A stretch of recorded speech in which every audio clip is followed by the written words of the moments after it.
A lot of the time on eBay, you'll find mystery PCs from clearance sellers where you get essentially a lucky dip of random computers with assorted specifications. The question is though, should you give it a go?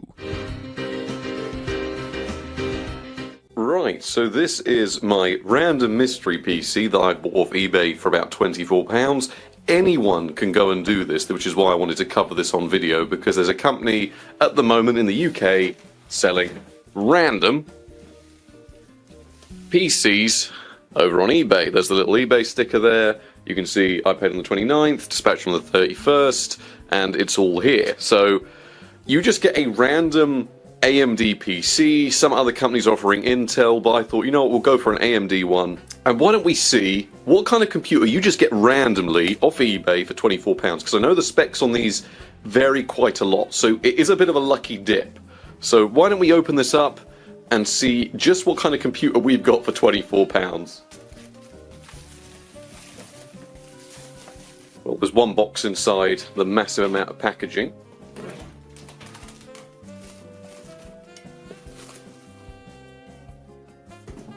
We've got a bit of polystyrene, a VGA cable, that's not always what you want to see, IEC connector, which is nice, just have that thrown in, and an actual computer. It looks like an actual computer. It looks custom built. Let's open it up. Let's see what we've actually got inside. So let's take a quick guess on specs.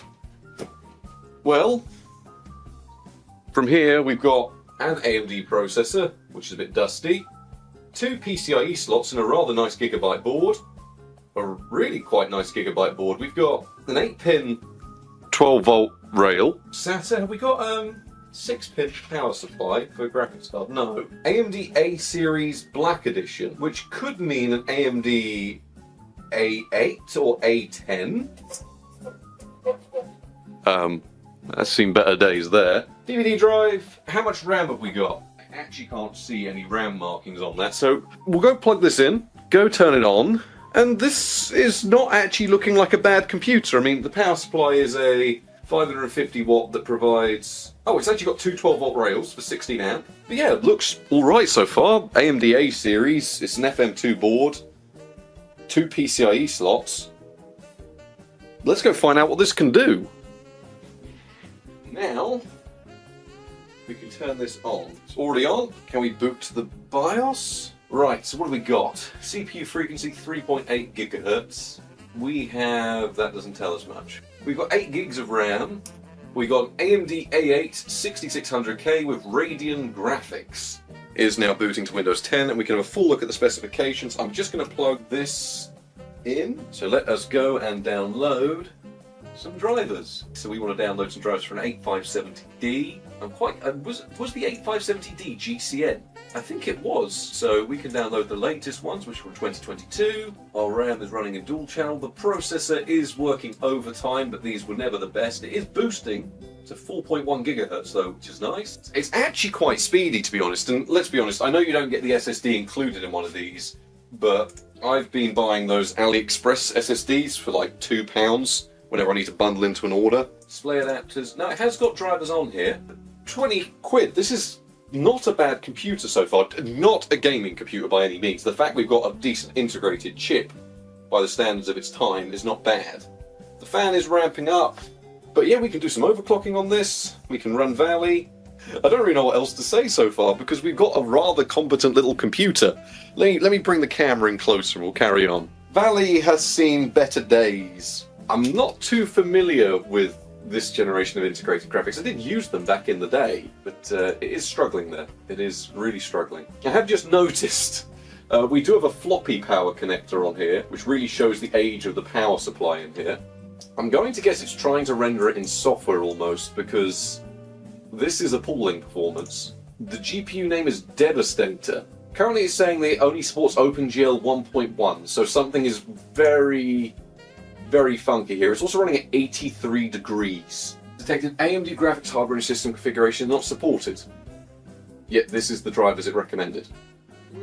It's not the worst thermal paste I've ever seen. I wonder if it's dumping a ton of voltage into it. Fresh thermal paste, see what it does. Hopefully better than it was doing. It's Terascale. Right, so we want Terascale drivers, and we'll see if that works, because for some reason AMD says that 8570D is GCN, when it is not. It is actually Terascale, and it is messing itself up here trying to run the wrong drivers. We will be having actual scripted content in this video, but a lot of people like it when I just sort of walk them through setting up the computer and using it straight out of the box, because you get more of an authentic feel for how it is. Because I can say, oh, this thing's dead quick, and then speed up the footage 20 times.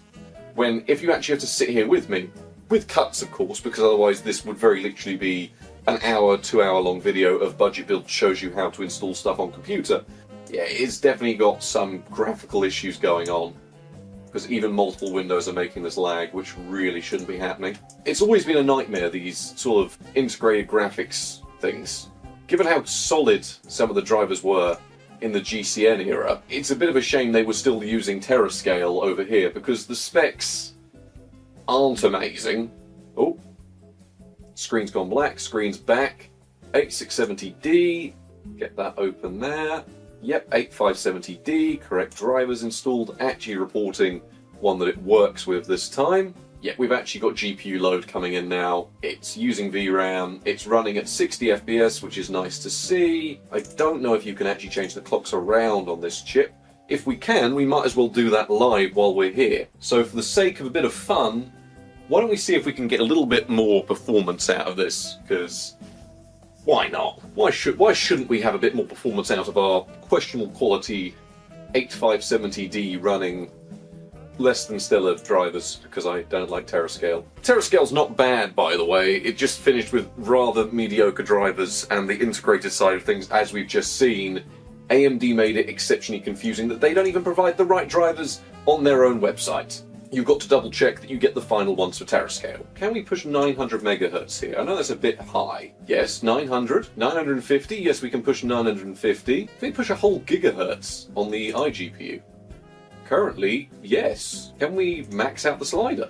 1100 megahertz. Right, we'll let that run, but I think we can run with a maximum overclock on here. Absolutely fine. I mean, temperatures have jumped from about 75 degrees to 83. Doesn't really matter. The temperature sensors in these aren't very accurate, and I doubt open hardware monitors can be telling us anything different to this. So yeah, I'd say, oh no, we are unstable. We are unstable at 1100, but we can just double check that we're stable at 1050. So we'll leave that running for a little bit, see how it carries on. If that's stable, then we're good, but we'll carry on, we'll get into the video, and we'll find out just how things are going to work on this weird AMD A8 system that we've just got for 24 quid. So, not awful value, not great, but for something you just buy it now, it's very middle of the road. I can't imagine you'd get sent much worse than this. So, we'll leave this running, find out, and carry on with the rest of the video. After some fairly extensive testing though, it seemed like our PC was actually a pretty decent deal, and not for the reasons you might think.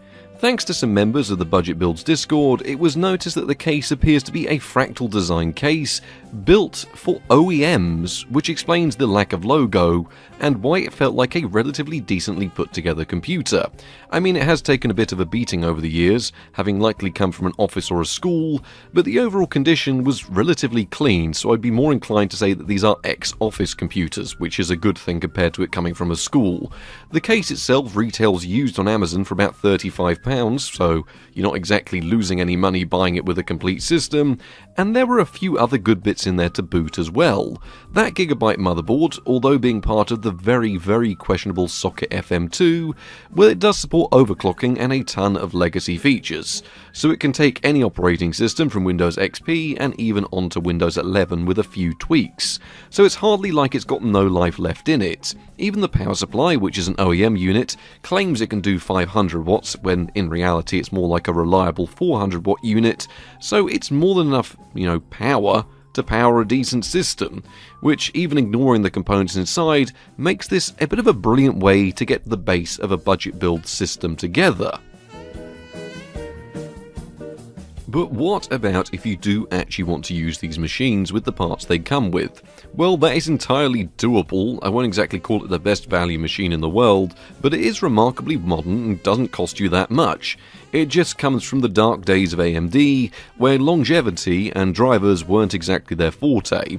In total, we got an AMD A8 6600K processor, which was okay back in the day. I mean, it released in 2013, and it has some obviously glaring issues with how cache is shared. There's no L3 cache, and there's some other bits wrong with it, but it can boost up to 4.2 GHz, which makes up for some of this. It does also come with the integrated 8570D chip, which, despite its name, is not as modern as it actually sounds. I mean, you've just seen now that trying to get drivers for it can be a bit of a pain, as it's actually based on an older AMD Terascale chip, which in a system like this shares itself with DDR3. We've got 8 gigs of that, which isn't actually too bad, and it's not worth as much as it used to be, but it's nice to have that on hand. You don't get a hard drive or anything like that, but for a price of £24 you can disregard that, as the specs you get, well, you get some specs, but really you get an alright case and a decent power supply.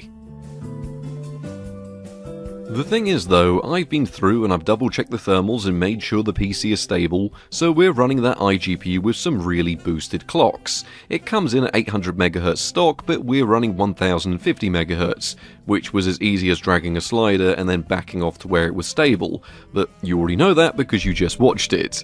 We've got fresh thermal paste, which does help with the rather mediocre stock AMD cooler the PC comes with, and honestly, it's been running fine so far.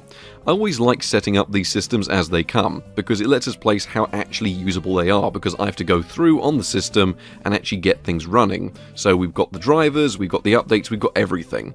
And this AMD A8 is holding up just fine for general usage. I mean, I've even left it here running Steam for a few hours, updating and uploading bits and doing whatever it needed to, and there weren't any issues. This PC works as a PC, which, given how little we've spent, is brilliant.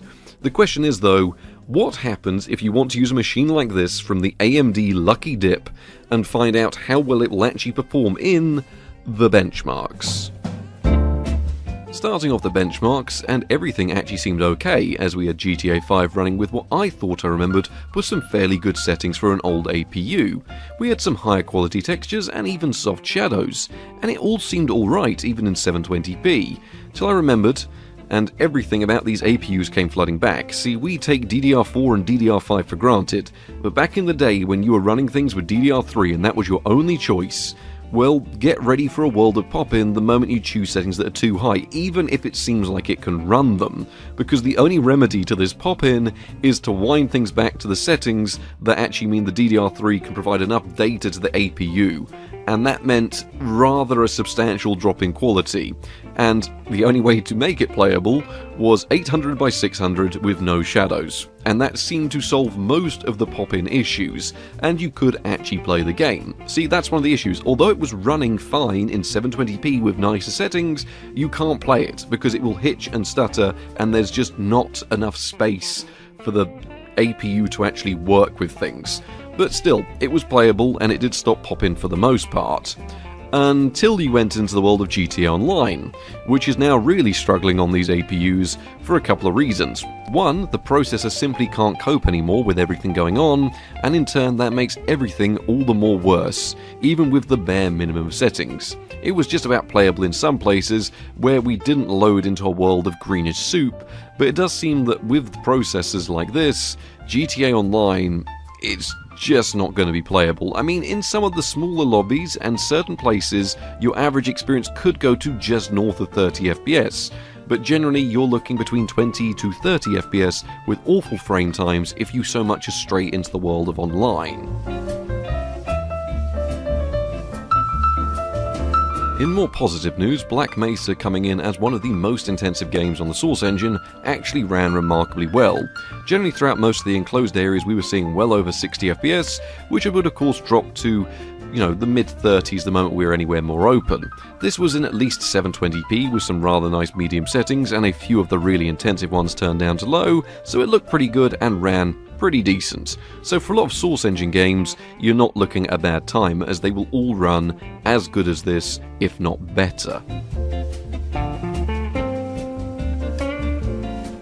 BeamNG in the absolutely lowest of low settings was remarkably playable. That doesn't mean it was great, as the game would take an awfully long time to load in and you'd have to dismiss 3 or 4 pop-ups telling you that the system wasn't capable of running the game. So you were better off just playing the game while things loaded in around you while this was all happening. The complexity of the car you used could also affect the frame rate. That's mostly because we're using DDR3 and an APU. It wasn't a lot, but it was a few frames here or there, and some of the simpler maps and scenarios did run a lot better. But as your worst case scenario, in more intensive situations and maps, you're looking at 30ish FPS with settings that don't look good. But the game is playable and the frame rate is rather solid. I wasn't actually going to test PUBG because I just double-clicked it out of force of habit, where it's one of the new benchmarks we're running, but in a spectacular turn of events, it did actually start and run. We had to run things with the lowest settings in 720p and a 50% render scale, which brings you somewhere just over 360p in real terms. It wasn't great, but it was better than I'm used to seeing it run on these types of systems. So if you ever wanted proof that PUBG is getting more optimized, here it is. The RAM limitation wasn't helping us at all, and the iGPU and both the system were being completely starved of RAM, but in places the frame rate could even stabilize around 30 FPS or so. So it's not great, it looks horrible, but it's a very low-end experience through and through that you might just be able to get away with if you persevere. Mount & Blade Bannerlord ran pretty well. Even in 720p, actual gameplay from the early to mid-game was a solid experience between 30 to 60 FPS, and the benchmark here, which proves rather reminiscent of the late game, was still playable and actually ran okay. The GPU side was struggling more than the processor was, but there wasn't much of a gap between them. It goes to show that these old APUs can handle more than you think, provided if you're willing to accept a rather sketchy frame rate in places and some lower settings. I genuinely wasn't expecting playable frames here in 720p, so this game is beautifully optimized, but it also runs well on this here £24 system. I didn't really think there was any hope for the Source 2 engine to actually run well here at all, but it turns out Counter-Strike 2 with the lowest of settings will actually run alright on the PC. Now the smokes and things like that will definitely cause you to drop a few frames, but for some reason I think we're so limited with it just launching the game, we didn't lose as many frames as I thought we would. The game would also stutter an awful lot on first launch as all the shaders got around to working, so it's not exactly competitive, the drivers aren't optimised for it, the card really shouldn't be running it, the processor's not really up to much, but you can just about get away with running Counter-Strike 2 on a completely cheap system, so nice to see that.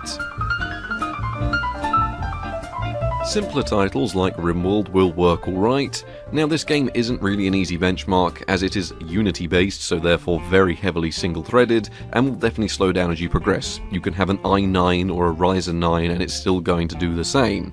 But I reckon with some smaller maps and smaller colonies, you could definitely enjoy quite a lot of the game and maybe even complete a playthrough of it. And I was using the Rocketman performance mod here, but I doubt it was really doing much. So for those simpler indie titles, which can be even easier to run than this, you're still in for a great time. Think of games like Project Zomboid or maybe Don't Starve, you'll be able to get those running as well. So indie games, it's still hanging in there.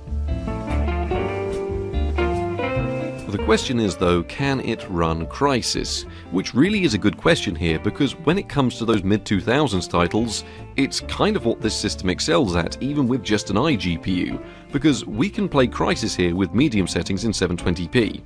Now compare that to BeamNG in 640x480 low, and tell me which one you'd rather play. Compare it to PUBG even. Do you know what I mean? Crysis here is running better than modern games do.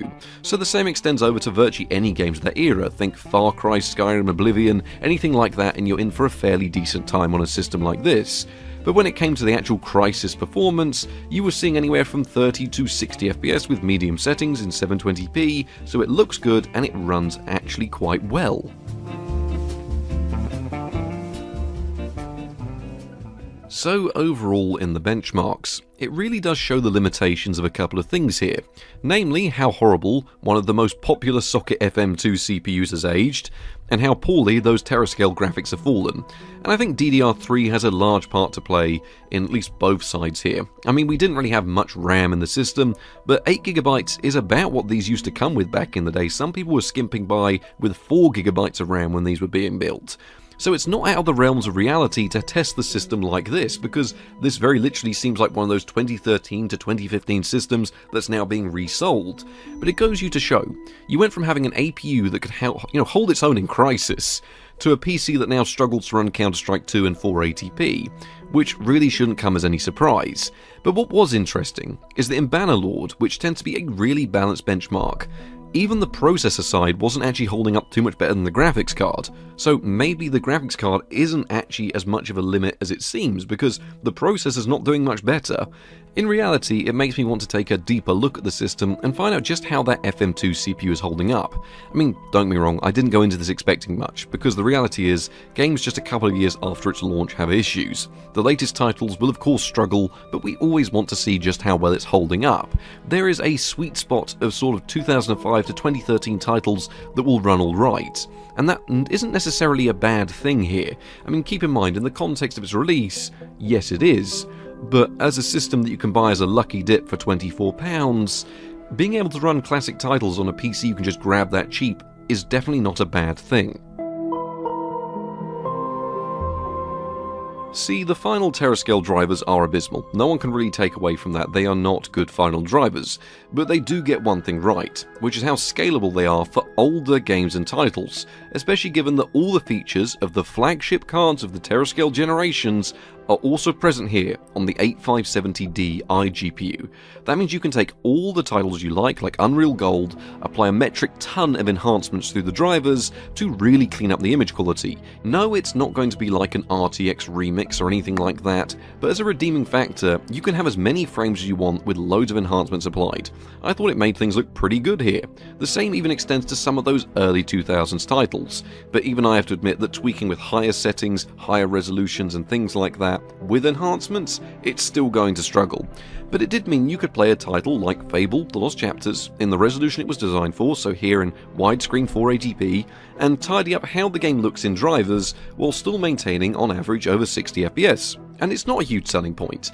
But remember that you can take these old FM2 systems and at least find them a small purpose. And when you remember that these PCs actually support natively things like Windows XP, maybe that is what they'd be better suited to rather than running Windows 10.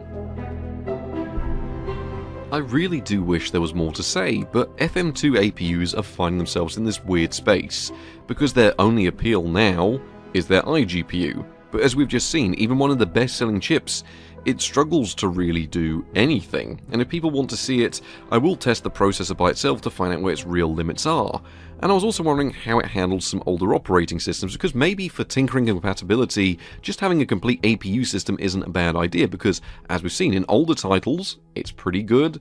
There are drivers that work for it that date back to Windows XP, just AMD's not very good at providing them, and for £24, it's not a bad machine to just whack Windows XP or Vista onto for software that might need it. Even something like burning CDs. If you just want a complete system to burn a CD, I went out, I bought this, I've got a complete working system with a CD player already set up, I could use it for that if I needed to.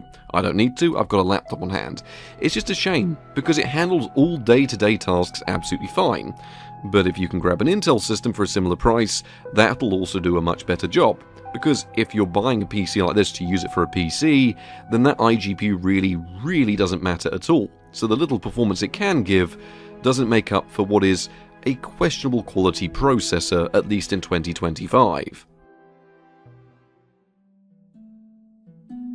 So there we have it, buying a random lucky dip PC, and despite the underwhelming specifications, I honestly think this is a pretty nifty computer. I know that might not be what it seems from what I've just said, just it's not that for the hardware it comes with. If anyone you know, or anyone I know, needs a cheap budget PC whacked together, chances are I'll be doing it in a case like this and a power supply like this. I'll just go and buy one of these, and there we go, I've got a bare bones PC building kit. But you also get the bonus of having some fun hardware to play around with included, because I'd quite happily pay 20 to 30 quid for a decent case and power supply, so anything extra here is just a bonus. So the fact it's random, you're not really losing out on too much. You could end up with better than what I got, you could end up with slightly worse. I doubt you're going to get anything much worse than this. Maybe an A6, but even then it's going to perform very similarly. You don't get any hard drive with the PC, but just whack in a 120 gig SSD. I mean, they're £2 from China now. Fire up Windows 10 and it's good to use. If you're desperately in a pinch, there's not much else I'm seeing that is better than this to just use as a computer that you can buy it now. I mean, you can follow any auction, you can find things locally and you'll get something better. But if you just are desperate for a computer and you're willing to take a chance that you'll get something that probably performs in a margin of this computer here, for £24, it's not too bad, and at least you've got a nice case and an okay enough power supply that maybe you can do something with it in the future. I hope you've all enjoyed watching. I didn't plan on this video actually being anything like this. I had no idea what I was getting, so it's been a bit of a weird one. So if you want me to look at FM2 more, let me know. If you want me to try and put, I don't even know, Windows Longhorn, I've been dealing with that a lot at the moment, want to try and put that on here, we can always try that. Anyway, thank you all very much for watching, and good night.